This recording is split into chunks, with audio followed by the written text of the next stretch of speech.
आ जाओ।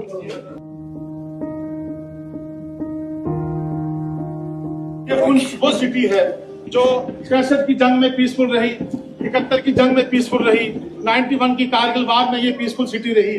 मगर नमस्कार। जब गोलियों की गूंज ने पुंछ की वादियों में मासूम बचपन को खामोश कर दिया, तब एक नेता चुपचाप उन खामोशियों में उम्मीद की आवाज लेकर पहुंचा। वो नेता जो सत्ता में नहीं, संवेदनाओं में यकीन करता है। वो नेता जो कंबल नहीं, करुणा बांटता है। वो नेता जो प्रचार नहीं, प्रत्यक्ष मदद करता है। जी हाँ, हम बात कर रहे हैं राहुल गांधी की, उस नेता की जिसने मोहब्बत को राजनीति का माध्यम बना दिया। मई 2025 पाकिस्तान की ओर से एलओसी पर भारी गोलाबारी शुरू होती है। पुंछ का शांत इलाका अचानक बारूद की बौछार में तब्दील हो जाता है। इस गोलाबारी में कई निर्दोष नागरिकों की जान चली जाती है। कई मासूम बच्चे अनाथ हो जाते हैं। इन्हीं दर्दनाक हालात के बीच राहुल गांधी पुंछ पहुंचते हैं। कोई मीडिया को बुलावा नहीं भेजा गया, कोई मंच नहीं सजाया गया, बस एक नेता अपने कर्तव्य को निभाने पहुंचा। उन्होंने पीड़ित परिवारों से मुलाकात की, हर बच्चे की आंखों में दर्द पढ़ा और खुद से एक वादा किया, इन बच्चों को अब अकेले नहीं रहना पड़ेगा। राहुल गांधी ने अब वादा निभाया है। पुंछ के 22 अनाथ बच्चों को गोद लिया है। उनकी पढ़ाई, कपड़े, मेडिकल, स्कूल फीस, हर जिम्मेदारी अब राहुल गांधी के कंधों पर है। 29 जुलाई 2025 को पहली किस्त जारी हुई है। हर बच्चे को स्नातक तक पढ़ाने का संकल्प लिया गया है। ये बच्चे अब सिर्फ युद्ध के पीड़ित नहीं, भविष्य के निर्माता बनेंगे। राहुल गांधी के इस फैसले ने सोशल मीडिया पर तारीफों की बाढ़ ला दी है। कांग्रेस नेता सुप्रिया श्रीनेत ने लिखा, नेकी कर दरिया में डाल, ये राजनीति में सिर्फ राहुल गांधी कर सकते हैं। ये पहली बार नहीं है जब राहुल गांधी ने संवेदनशीलता की मिसाल पेश की है। जब दिल्ली के निर्भया कांड ने पूरे देश को झकझोर दिया था, तो उनके परिवार के पास चुपचाप एक मददगार पहुंचा था, राहुल गांधी। ये बात तब सामने आई जब निर्भया की मां ने खुद कहा, जब सबने नजरें फेर ली थीं, राहुल ने हमारा हाथ थामा था। और अब बात उस माउंटेन मैन की, दशरथ माझी की। जब पूरी सरकारें उनके परिवार को भुला चुकी थीं, राहुल गांधी ने बिना बताए माझी के परिवार के लिए नया घर बनवाया। ना प्रेस कॉन्फ्रेंस, ना सोशल मीडिया स्टंट, बस चुपचाप इंसानियत निभाई। राहुल गांधी का यही अंदाज उन्हें अलग बनाता है। जहां बाकी नेता हर चाय वितरण की फोटो अपलोड करते हैं, वहीं राहुल गांधी के मदद की खबर सामने तब आती है जब कोई और उसे उजागर करता है। यह राजनीति नहीं, यह मानवीयता है।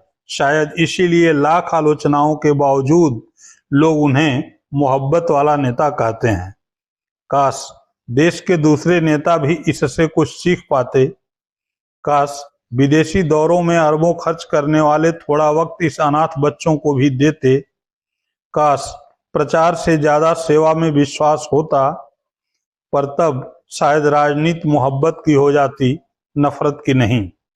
आज भारत को जरूरत है ऐसे नेताओं की जो मोहब्बत बांटें, जो मरहम बने जख्मों पर, जो बिना नाम लिए सेवा करें, जो गुस्से के इस दौर में भी मोहब्बत से जवाब दें। राहुल गांधी शायद सत्ता में हो या न हो, लेकिन अगर देश ने उन्हें समझ लिया तो भारत जरूर बदल जाएगा। खैर, अब आप देखिए राहुल गांधी के पुंछ दौरे की वो वीडियो जिसने इन 22 बच्चों के भविष्य को कर दिया सुरक्षित। एक हंसता खिलता शहर जो है आज वीरान है, उजड़ा हुआ है। तो कभी इतनी दहशत इतनी एज में हमने भी नहीं देखी। और घर के अंदर पड़ रहे हैं, पूरे मकान कांप रहे हैं, पूरे शीशे गिर रहे हैं ऊपर, मकान की खिड़कियां गिर रही हैं। तो ये तो हमें उम्मीद नहीं थी कि हम अभी नेक्स्ट दोबारा ऐसा देखेंगे, जिंदगी मिलेगी दोबारा, लेकिन ऊपर वाले का देन था जो आज हम जिंदा है।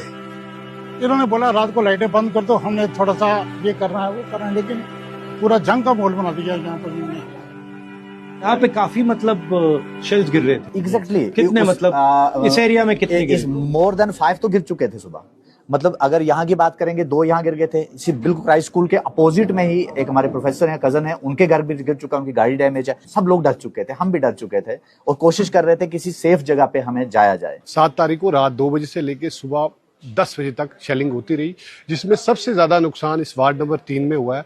ये पूरी वार्ड नंबर 3 में कम से कम इधर कोई 20 से 25 मकान डैमेज हुए, लेकिन सबसे ज्यादा मकान ये है महीदुद्दीन शेख साहब का। जो हम बोलेंगे वो आप दिखा नहीं पाओगे, दिखाओगे नहीं, फायदा क्या है उसका बोलने का? आप बताओ, हम दिखाएंगे। आज से पहले भी मीडिया पर्सन बहुत आए यहाँ पे, नेता लोग भी आए, एलजी साहब आए, किसी ने ये नहीं देखा कि किस घर में नुकसान है। अब हम बात बताएं कि किसके सामने बात रखें। ये चेस्ट में लगी है मेरी, यहाँ पे स्प्लिटर लगा, यहाँ पे आ गया इधर तक।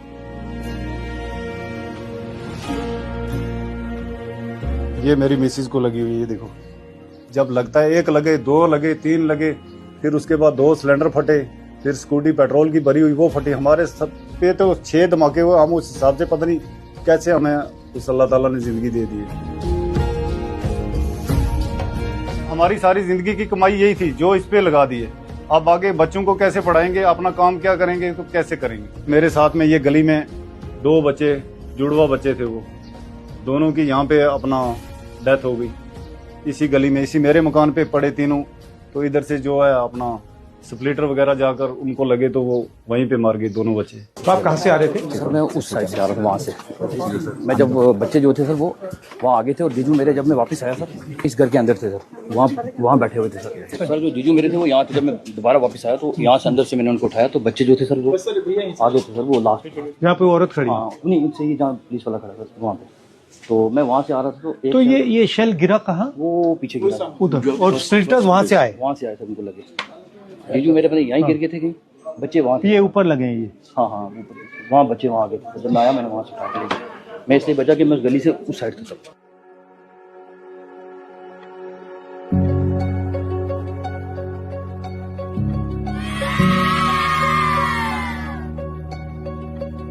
Hello. You lost your little friends. I'm very sorry about that. आप ज्यादा तो नहीं घबराए हो? हाँ बिल्कुल नहीं, ठीक है? Love you. I want you to know that you are extremely brave children and we are very very proud of you. Don't worry. Everything will come back to normal.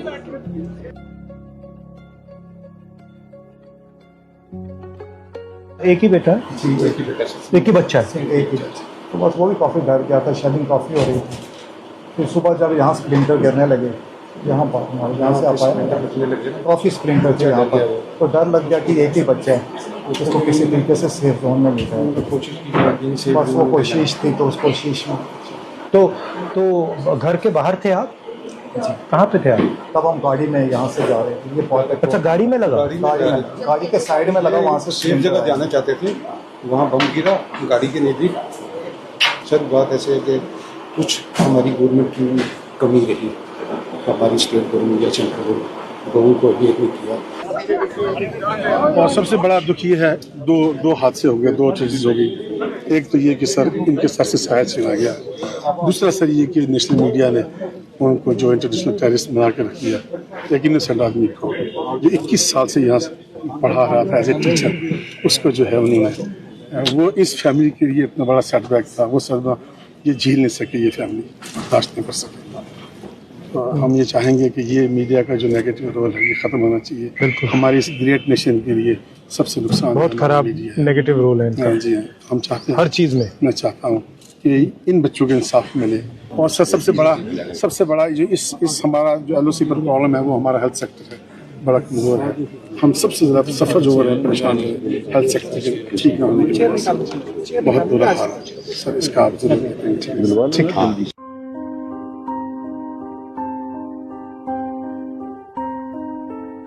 ये सर यहाँ आकर गिरा, ये शीशे वगैरह सब टूट गए।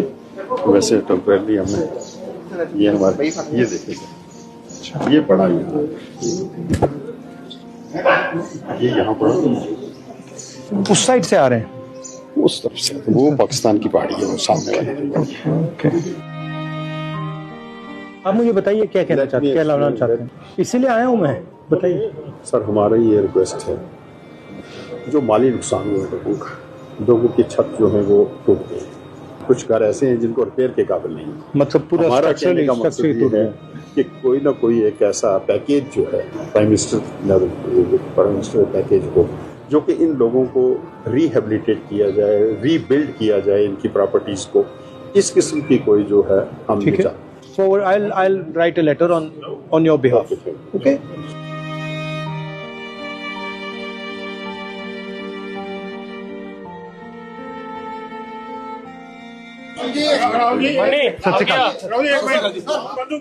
हुई है यहाँ पे, हमारे बंदे शहीद हुए, हमारे प्राइम मिनिस्टर नरेंद्र भाई मोदी जी, नरेंद्र भाई मोदी जी 22 मिनट उन्होंने स्पीच की, पुंछ का नाम उन्होंने बिल्कुल नहीं लिया। हमें पूरा यकीन है राहुल जी के जो हमारे शहीद हुए हैं उनके लिए आवाज बुलंद करेंगे, 50 लाख की आवाज बुलंद करेंगे। ये इसीलिए पुंछ की हम इंडियन आर्मी के साथ हैं।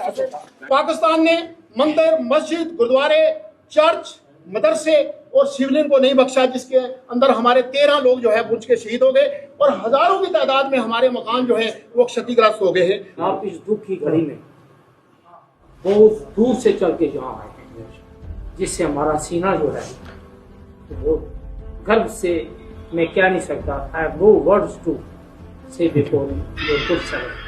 हमारी यही दुआ है। मैं यहाँ मेरे इसमें 2 लक्ष्य हैं। जी। एक तो आपकी क्या सिचुएशन है उसको देखने, जो आपको दुख हुआ है, चोट लगी है, उसको समझने, और फिर जो आपकी इश्यूज हैं उनको मैं या डायरेक्टली प्राइम मिनिस्टर को लिखूं या फिर मैं पार्लियामेंट में रेज करूं, तो आपकी आवाज़ थोड़ी मतलब नेशनल लेवल पे रेज करी जाए। ये मेरा लक्ष्य था। ठीक है, थैंक यू। हम गरीब लोगों का तो कोई था नहीं, कोई इसमें कसूर नहीं था, कोई दोष नहीं था। जिसका भी अगर पाकिस्तान ने ये नापाक हरकत की तो ये करते वो आर्मी का आपस में टकराव था, लेकिन उन्होंने सिविलियन को अटैक किया। जो भी है, हम लोग बॉर्डर के लोग हैं, लेकिन हमें नुकसान ही देखना पड़ता है, जान का नुकसान, मकान का, जो भी है पीछे ही जा रहे हैं, हम आगे की तरफ नहीं जा रहे। आज सारे जो है सारे तरक्की की तरफ जा रहे हैं, हम बैक जा रहे हैं। हमारे घर में मौतें हो रही हैं और हम बैक जा रहे हैं और बेरोजगारी की तरफ जा रहे हैं। तो सही जो लड़ाई पाकिस्तान की, जिस शहर में आप आए हैं, ये कम्युनल हार्मोनी की एक एग्जाम्पल है और बेहतरीन एग्जाम्पल है। हिंदुस्तान के वो 10 शहर जहाँ बेहतरीन कम्युनल हार्मोनी का माहौल है, उसमें एक सिटी आपको पुंछ मिलेगा, जहाँ पर हिंदू, सिख, मुसलमान भाई भाई बनकर रहते हैं, एक दूसरे के गम में शरीक होते हैं।